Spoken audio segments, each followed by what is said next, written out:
Chair वगैरह बढ़िया arrangement है। शुभम जी आपका पॉडकास्ट बढ़िया है, एकदम अरेंजमेंट बहुत प्यारा है। सर हाँ, very very welcome to our podcast. Thank you. तो सर आज आप जो मैं जितना समझता हूँ कि ये नया रिवॉल्यूशन है जो एआई और रोबोटिक्स आने वाला है, जिसे फिफ्थ रिवॉल्यूशन भी बोल सकते हैं। तो आप इसको किस नज़रिए से देखते हैं?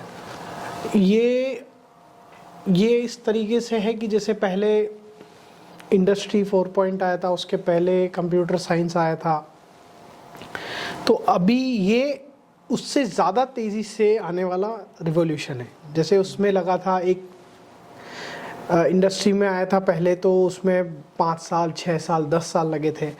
फिर कंप्यूटर साइंस आया तो 3 साल 4 साल में जॉब्स में चेंजेस आया।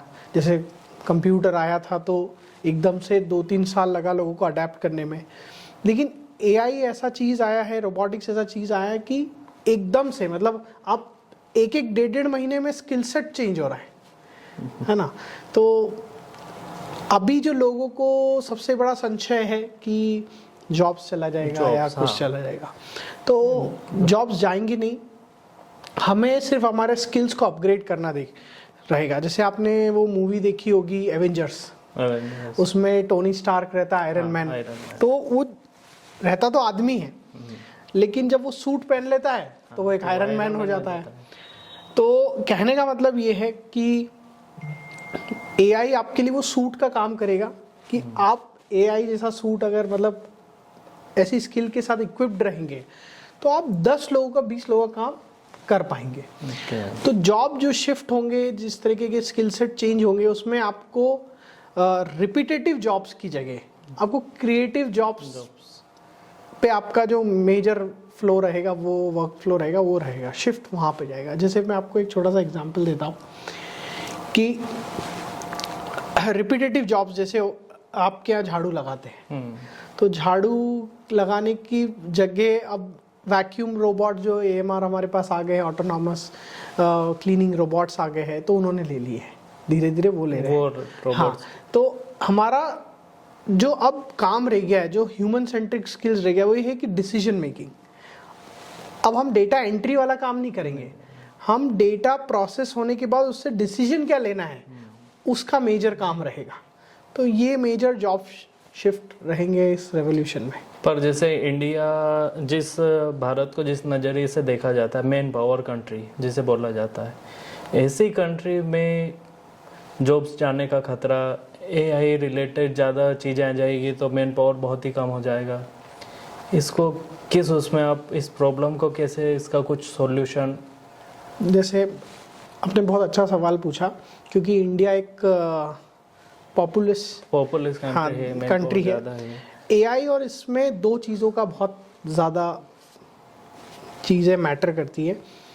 जब तक कॉस्ट ऑफ एआई और ह्यूमन कॉस्ट अलग अलग है, मतलब एआई की कॉस्ट ज़्यादा है और ह्यूमन की कॉस्ट कम है, तब तक रिप्लेसमेंट नहीं आएगा।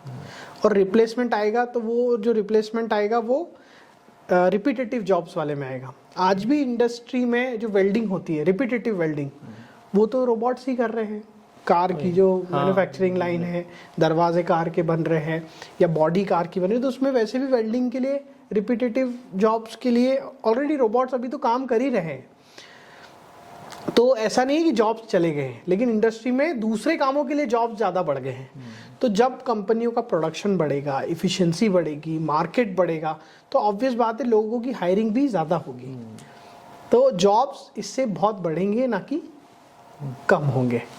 ये बहुत ही अच्छा आपने सॉल्यूशन बताया। अच्छा, इसके अलावा अभी जिस भारत में जो है कि दूसरी कंट्रीज पहले उसे ऑब्जर्व कर लेती है, कुछ भी टेक्नोलॉजी है, क्या अभी इंडिया उस स्तर पर जा सकता है रिसर्च में, डेवलपमेंट में, एक्सपोर्ट में, या किसी भी एआई को लेकर जो अभी रिवॉल्यूशन? अभी जो टॉप ट्रेंड्स देखा जा रहा है कंट्रीज में, तो टॉप कंट्रीज में जो रेस चल रही है अभी एआई की, उसमें सबसे आगे अभी और अमेरिका और चाइना है। हेड टू हेड चीज़ें चल रही हैं। लेकिन हम भी उस लेवल पे काम कर रहे हैं। थोड़ा सा स्लो है, लेकिन हाँ, हम थोड़े टाइम बाद उसको कोप अप कर लेंगे, क्योंकि हमारी जो नीतियाँ हैं, जो हमारी पॉलिसीज़ हैं, वो इस डायरेक्शन में ही बन रही हैं। जो सीएम है, उन्होंने डेटा सेंटर और बहुत बड़ा एआई के लिए बहुत सारा वो काम कर रहे हैं, क्वांटम कंप्यूटर्स पे वो काम कर रहे हैं। तो हम कोलैबोरेशन से और मेक इन इंडिया से और जो टेक्नोलॉजी है यहाँ डेवलप करने से हम उस गैप को कम कर देंगे।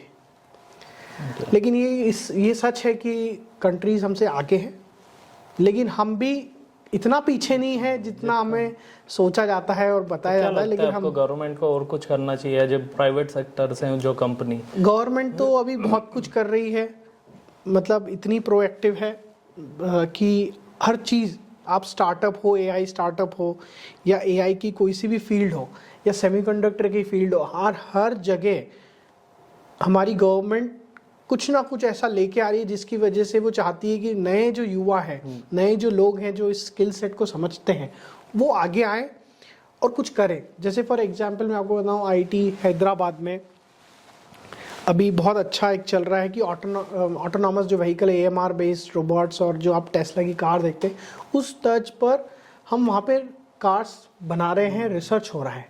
तो ये बहुत बड़ा हमारे लिए अचीवमेंट है। तो हम भी बहुत सी ऐसी चीज़ें बना रहे हैं। अभी गवर्नमेंट का नया इनिशिएटिव है एआई को लेकर, उन्होंने कुछ स्टार्टअप्स को सिलेक्ट किया है। तो हम भी चाह रहे हैं कि हमारा खुद का एलएलएम हो, जैसे आप चैट जीपीटी करते हैं। तो ऐसे बहुत सारी चीज़ों पे गवर्नमेंट भी हमको सहयोग दे रही है और काम कर रही है, जिसकी वजह से हम, और नीतियाँ भी ऐसी हैं जो फेवरेबल है। अभी सबसे करंट मतलब ये जो सिचुएशन है, ये बहुत ऐसा सिचुएशन है कि वो बोलते हैं कि अभी मतलब गर्म है, हथौड़ा मार दो। तो ऐसी चीज़ है कि अगर कोई अभी एआई और रोबोटिक्स में कुछ करना चाहता है तो इससे अच्छा समय कुछ करने का हो ही नहीं सकता। इतनी अच्छी फेवरेबल पॉलिसी है, गवर्नमेंट ऑफ मध्य प्रदेश इतना सपोर्ट कर रहा है। हमारा खुद का एक सुझाव जैसे आप दे सकते हैं, क्योंकि गवर्नमेंट का कई बार ऐसा रहता है कि टीचर्स है कुछ करना चाहते हैं या फिर स्टार्टअप है, जैसे आप भी रिसर्च अच्छा कर रखा है आपने, 3D प्रिंटर शायद मैंने जहाँ तक सुना है आपने 2014 में आपने बना लिया था, जो अभी ट्रेंडिंग में है। तो इनके लिए कुछ फंडिंग या प्रोजेक्ट्स या गवर्नमेंट्स को कुछ ऐसा लाना चाहिए जो आप भी रिवॉल्यूशन उसमें कर सके। अभी जैसे हम जो करना चाहिए उसमें कर भी रहे हैं। हमें क्वांटम कंप्यूटर्स की तरफ ज़्यादा, कंप्यूटर्स की तरफ हमको ज़्यादा सोच के साथ बिल्कुल आगे बढ़ना चाहिए और स्पीड में आगे बढ़ना चाहिए, क्योंकि वो एक रिवॉल्यूशनरी स्टेप होगा, जिसकी वजह से जो अभी एआई पे जो बर्डन है, जो डेटा सेंटर्स पे जो बर्डन है प्रोसेस करने का, वो बहुत हद तक रिजॉल्व हो जाएगा और बहुत सारी जो डिपेंडेंसी है हमारे प्रोसेसिंग पे, वो कम हो जाएंगी। तो अगर हम जैसे क्वांटम पे इंडिया ने थोड़ा सा काम किया है, लेकिन अभी हमको लीप लेना बहुत ज़रूरी है, जो चाइना और यूएस ने किया है, लेकिन हम उस पर काम कर रहे हैं और देखो अभी बहुत कुछ अच्छे पॉजिटिव रिजल्ट्स भी आएंगे आने वाले दिनों में। और हमारे प्रशांति सेंटर ऑफ एक्सीलेंस जो हमने बनाया है, वो इसी सोच के साथ बनाया है कि एआई और रोबोटिक्स में बच्चे कुछ नया सीखें, स्किल्स लें, फिर स्टार्टअप खोलें और इंक्यूबेट होएं। तो अभी हमारे कुछ बच्चों ने भी अवार्ड जीता है, मुख्यमंत्री जी ने उनको अवार्ड दिया है इसी एआई एंड रोबोटिक्स के स्टार्टअप की दिशा में। तो हमें बड़ा गर्व होता है कि हमारे यहाँ के बच्चे कुछ अच्छा इस फील्ड में कर रहे हैं। अच्छा, आजकल के बच्चों जो 12th पास करते हैं, जो मैथ्स स्ट्रीम के हैं, तो उनको एक वो रहता है कि वो AIDS में जाएं, कंप्यूटर साइंस, मतलब किस स्ट्रीम में जाना चाहिए। कुछ मैकेनिकल का भी सोच रहे हैं। तो क्या आपको लगता है आने वाला फ्यूचर, या फिर एक जो लॉन्ग टर्म रहता है कि 4 साल तक रहना, फिर उसके बाद फिर स्किल सेट या एक ही फील्ड में जम जाना, तो उनको छोटे छोटे कोर्सेज करना चाहिए? अभी जैसे जो एक मेरा ओपिनियन जो है, मैं आपको बता दूं कि जो ट्रेडिशनल इंजीनियरिंग वे है, वो जो चलता आ रहा है, वो तो एक अपनी जगह है, लेकिन अभी जो सिचुएशन है जिसमें इतनी जल्दी जो टेक्नोलॉजी स्किल्स है वो चेंज हो रहे हैं। जैसे एआई आ गया था, फिर उसके बाद कोर्सेज आए, तो कुछ बोलते हैं जनरेटिव एआई सीखना है, एजेंटिक एआई सीखना है, हमको रोबोटिक्स सीखना है, हमको पाइथन सीखना है, हमको LLM सीखना है, Coding language हमको वगैरह। हाँ कोडिंग सीखना है। तो अभी ऐसा है कि अभी बहुत सा काम तो प्रोग्रामिंग और ये सब चीज़ें तो आपको AI से भी मिल सकता है। आज के समय में और आने वाले समय में आज से 5 साल 10 साल तक जो जॉब जिस रिक्वायरमेंट पे रहेगी वो रहेगी human centric skills. Human centric skills का मतलब ये होता है कि आप कितने अच्छे प्रॉब्लम सॉल्वर हैं, क्या आप AI से वो काम करा सकते हैं जो आपकी कंपनी को रिक्वायर्ड है, बिल्कुल। क्या आप प्रॉब्लम्स को जल्दी सॉल्व कर सकते हैं, क्या आप डेटा को एनालाइज कर सकते हैं, क्या आप चीजें प्रेडिक्ट कर हाँ क्योंकि आपको मैं आप बताता हूँ AI आपको क्या देगा, आप उसमें कुछ डालेंगे वो आपको कुछ सोल्यूशन वगैरह बता देगा, लेकिन वो सोल्यूशन बताएगा उसको भी तो समझना पड़ेगा कि वो सोल्यूशन करेक्ट है कि गलत है, बिल्कुल कि सही है। वो कौन डिफरेंशिएट करे, वो एक ह्यूमन ब्रेन ही कर सकता है। इसलिए जो AI और रोबोटिक्स है वो बना सिर्फ और सिर्फ रिपीटेटिव जॉब्स को कम करने के लिए, कर्व करने के लिए, ताकि हमारी जो ह्यूमंस की स्किल्स, ह्यूमन जाने जाते हैं ब्रेन्स के लिए, ब्रेन्स के लिए कि डिसीजन मेकिंग के लिए। तो ये एक मेजर ब्रेक थ्रू है और ये हमारे गॉड ग्रेस हमको ये स्किल दिया गया है, तो इसीलिए दिया गया है कि कोई हमको रिप्लेस ना कर पाए। हालांकि ह्यूमंस हमेशा कोशिश करते हैं कि कुछ ऐसा बना दे जिससे हमारे ही जो थोड़ा सा आलसी हो जाए हम, तो हम कंफर्ट जोन की तरफ भागना चाहते हैं। इसलिए AI जो है हमको बनाया इसलिए गया है कि हम कंफर्ट जोन की तरफ जाएं। लेकिन जो लोग AI को एज अ टूल यूज करके और अपनी कंपनी का कंफर्ट जोन में ईजनेस लेके आएंगे, उन्हीं के जॉब्स आगे सरवाइव कर पाएंगे। नहीं तो बहुत मुश्किल स्थिति है जो नहीं शिफ्ट होना। जैसे कंप्यूटर आया था तब कंप्यूटर पे लोगों ने डिप्लोमा कोर्सेज किए थे, भले ही वो उस समय भी इंजीनियरिंग था, लेकिन डिप्लोमा कोर्सेज करे तो क्यों करे, शॉर्ट टर्म कोर्सेज क्यों करे। ऐसे ही कोई सा भी आप AI ले लो ब्रांच, DS ले लो, मैकेनिकल ले लो, कंप्यूटर साइंस ले लो, कोई सी भी ब्रांच ले लो, या आप MBA भी कर रहे हो या BBA भी कर रहे हो या नर्सिंग भी कर रहे हो या आप डॉक्टर भी बन रहे हो, तो आपको ये ध्यान में रखना होगा कि एक शॉर्ट कोर्स AI का करना पड़ेगा जिसकी वजह से आप अपडेटेड ना रहें और उसी की जॉब्स आपको मतलब रहेंगी फिर आगे। आपके लाइफ से बहुत मतलब आप, मैंने सुना है मैकेनिकल इंजीनियरिंग, हाँ, तो आप मैकेनिकल से कंप्यूटर साइंस, सॉफ्टवेयर इंजीनियर, इस कैसे रहा आपका रुझान? तो मैकेनिकल में आपको एक छोटा सा बात बताता हूँ कि जब मैं 12th में था, मतलब शुरुआत में जो मेरी बचपन रहा है वो गांव में ज़्यादा रहा है, विलेज में। और हमारे पास जो फैमिली का वर्कशॉप था, क्योंकि हमारे पास बहुत सारी बसेस का काम था, तो वर्कशॉप थी इन हाउस जहाँ लेथ मशीन और वेल्डिंग मशीन। तो मैं बचपन से उसको खेती और ये दोनों चीज़ें बहुत देखता हुआ आया था, मतलब मेरे ननिहाल में। तो मेरा हमेशा ये था कि मेरे को मैकेनिकल इंजीनियर बनना है। इसके अलावा उस समय सॉफ्टवेयर बहुत ट्रेंडिंग था, तो जब मैंने इसके बारे में 11th 12th में स्टडी किया कि मतलब आई वॉज नॉट कि हमको इंजीनियरिंग करना है ऐसा, पर ये था कि मुझे ऐसा कुछ करना है जिसमें ये मैकेनिकल स्टफ़ ज़्यादा हो, क्योंकि उसी में मेरा इंटरेस्ट था। शुरू से प्रोग्रामिंग में थोड़ा कम इंटरेस्ट था। तो जब भी काउंसलिंग होती थी तो मैं हमेशा ये बोलता था कि मुझे मैकेनिकल इंजीनियरिंग की ब्रांच चाहिए। तो क्योंकि उसमें मेरी अंडरस्टैंडिंग ये थी कि हार्डवेयर कभी नहीं बदलेगा।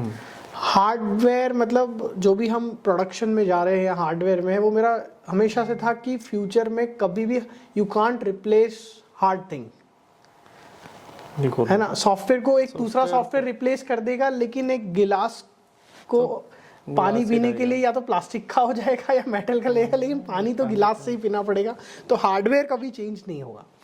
तो जॉब्स मैकेनिकल में देयर इज लेस पॉसिबिलिटी कि मैकेनिकल की कोर मैकेनिकल की जॉब्स जाएंगी और वर्क भी जाएगा। तो अब जब मैं इंजीनियरिंग में आया तब बहुत सारा चीज़ें ये था कि ऑटोमेशन चाहिए, और मैं भी बहुत पसंद करता था ऑटोमेशन को, कि मशीन तो बना लेंगे लेकिन वो ऑटोमेटिक चलना चाहिए, ये मेरा हमेशा से थॉट था फर्स्ट ईयर से ही। तो मैं आईआईटी बॉम्बे गया, फिर वहाँ पे हमने बहुत सारी वर्कशॉप्स की, फैकल्टीज से मिले, तो हमको विजन आया कि नहीं, हमको जो फ्यूचर है वो उसी टाइम लग गया था कि एआई और रोबोटिक्स का है। तो एआई मैं अपने कॉलेज के फर्स्ट ईयर से मैं एआई के एल्गोरिथम्स पे काम कर रहा हूँ। तो एआई के एल्गोरिथम्स तो बहुत पहले आ गए थे, जो आज हम गूगल मैप देख रहे हैं उसकी एल्गोरिथम आज से 70 साल पहले लिखी गई है। तो वो 60-70 साल पुरानी एल्गोरिथम है, तो किताबों में थी हमेशा, लेकिन आज हम उसका एप्लीकेशन देख रहे हैं। तो एआई का हमेशा स्वरूप जो रहेगा वो पहले से एग्जिस्ट करता है, क्योंकि एआई कुछ नहीं है, आपके ह्यूमन का ब्रेन का रिप्रेजेंटेशन है। तो जैसे हम भूल भुलैया रहती है, भूल भुलैया में से ह्यूमन जैसे काम करता है, वैसे ही ये A* एल्गोरिथम है, जो एक मैथ्स की एल्गोरिथम है, जिसको हम एआई एल्गोरिथम भी बोलते हैं, जिसपे गूगल मैप बना हुआ है। तो कहने का मतलब है वो हमारे brain, AI is nothing but the mathematical representation of your human brain. इसके अलावा एआई कुछ भी नहीं है। एआई सिर्फ ये करता है कि जैसा हमारा ब्रेन सोच रहा है उसको मैथमेटिक्स में कैसे लिख लें, और उसको कोड, बस यही एक एआई है। तो एआई कभी भी ह्यूमन ब्रेन को रिप्लेस नहीं कर सकता। जो रिपीटेटिव जॉब है वो कर सकता है। हाँ, आप किस ह्यूमन ब्रेन को रिप्लेस करने की बात कर रहे हो ये हो सकता है। जैसे कंपनी में आज सीएस में बहुत सारे लोगों की जॉब्स जा रही है, जिन्होंने एआई बनाया उनकी भी जॉब सिक्योर्ड नहीं है, क्योंकि उनसे वो बनवा लिया जिस जॉब के लिए उनको रखा गया था। तो ह्यूमन ब्रेन को तो रिप्लेस नहीं करेगा, लेकिन किस ह्यूमन ब्रेन को रिप्लेस करेगा ये दूसरा ह्यूमन ब्रेन बना देगा। तो दिस इज द थिंग। और एक बहुत ही मतलब देश से जुड़ा हुआ नेशन वाइड एक डाटा सिक्योरिटी का प्रश्न आजकल उठ रहा है कि हर कोई एआई से अपनी फोटो बना रहा है, वीडियो बना रहा है, डाटा दे रहा है, बहुत सारी एप्स आ गई हैं, तो इसको कैसे सिक्योर किया जा सकता है? देखिए, सब चीज़ का अच्छा भी है और बुरा भी है।